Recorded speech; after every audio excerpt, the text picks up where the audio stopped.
வண்டி இன்சூரன்ஸுங்கிற ஒரு பெரிய இடி இருக்குது பாருங்கள்.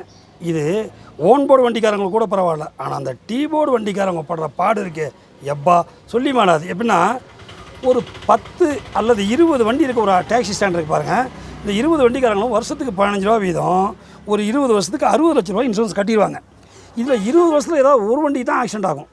அந்த வண்டிக்கு பம்பர் டு பம்பர் இன்சூரன்ஸ் சொல்லியிருப்பாங்க.